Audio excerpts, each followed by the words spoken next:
o'clock, and it doesn't look like it did a whole heck of a lot, but got the brake out and bent some metal. Now I'm going to show you just kind of an action shot of me doing that, and how to cut the metal into one long strip, and that's a 10-foot brake. And once you slide the metal in and you take your measurements on exactly what you need for underneath one spot and up another spot, I just bent real quick 3/4 of an inch by 3 3/4 of an inch, and that's going to go on as the new fascia, tucking underneath that other flashing, the drip edge. These took a little bit of time, these cornices. You'll see a couple pictures, or saw a couple pictures of me kind of building that up because it had kind of a funny angle to it and it looked really weird before.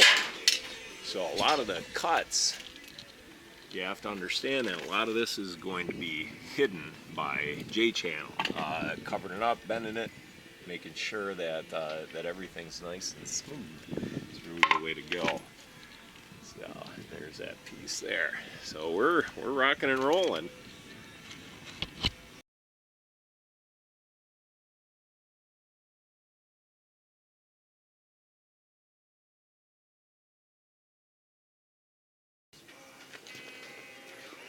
Okay, finally covering up the unsightly mess that is the side of my garage. So if you recall, that one big board that was going all the way up, everything's trimmed out, ready to go.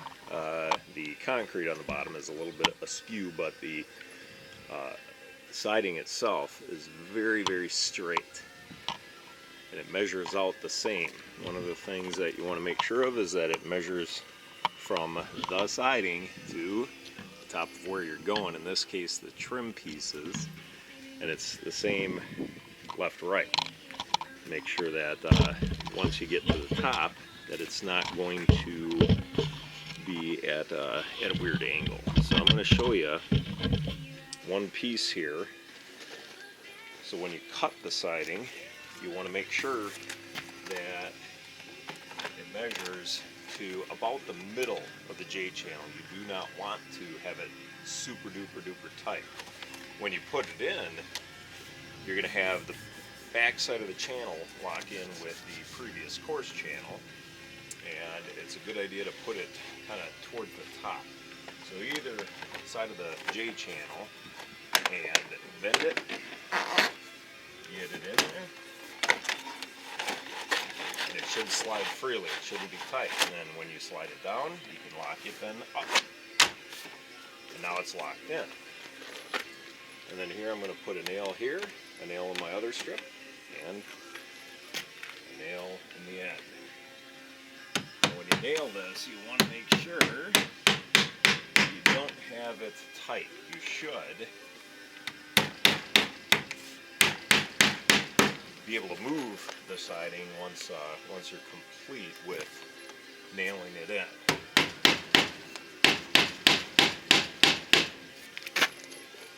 So this should have some slight movement there for expansion and contraction. Now I'm going to measure out to the top. I'm measuring out 39 7/8. 39 and 13/16, so only a 1/16 of an inch off, which is pretty darn good. Be very exciting to cover all that up. So I just work my way to the top, and I'll show you how to end it with the top strip. Okay, so it's time for the last strip. Now, obviously it's not going to be a full piece of siding, so I had to get in under the soffit strip, as Menards calls it. I call it a freeze strip. And I had previously mentioned that in, I believe, day one, where if it was wood siding, it would just be another board to terminate the bevel. So what's going to happen, I already have that one nailed up there, but this is what the end of the channel looks like. Let's crack a little bit. But the siding, after I cut it to its width, is going to slide right underneath that channel and then lock into that channel. The way it's going to lock into that little top channel, so there's not going to be any nails, is a fun little tab puncher. So I'm going to show you how to use that once I get, we cut this to its full length. Yeah, there's no way of getting around that. So there's going to be some waste from the top.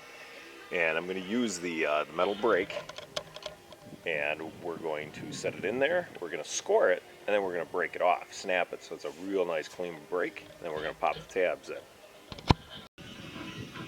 Okay, so what I did was just slid off just a teeny tiny piece of siding off of one of the scrap ends. I locked it in, and the channel marked about the middle, maybe a smidge higher. And I'm going to use this as a test piece before we do the good hunk.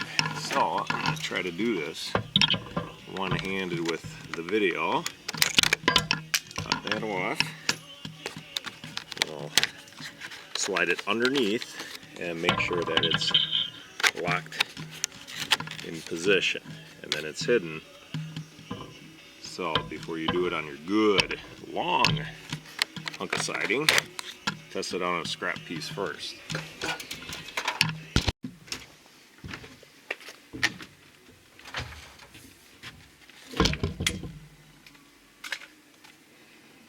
Okay, so I made my marks on my siding, and depending on the way the bevels fall and where the end and where it starts is going to determine if you should do it front or back. I figured that out. It's going to be best to put it on the front. Now what I'm doing is I'm actually locking the brake down right on those marks here and here. Kind of loosen it up a little bit if needed, and then lock it down. Now I have it all the way to the end just to show you, but normally we'd have it in the front. Now we're going to use a straight blade utility knife and just score it nice and lightly. You don't have to go crazy.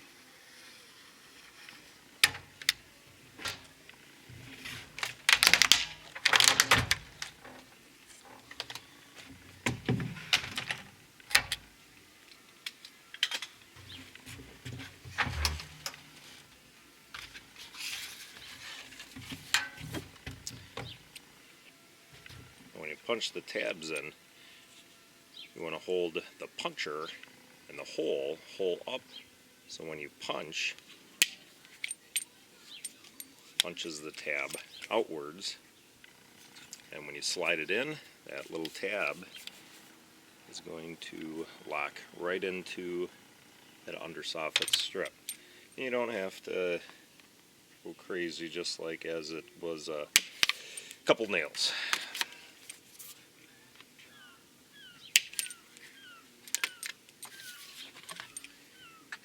I'm just going to put in 3.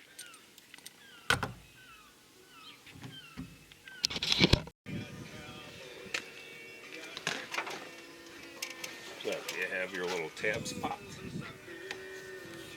Go from the bottom side, slide it in. Should lock right underneath the previous course, and those little tabs lock into the undersoffit strip.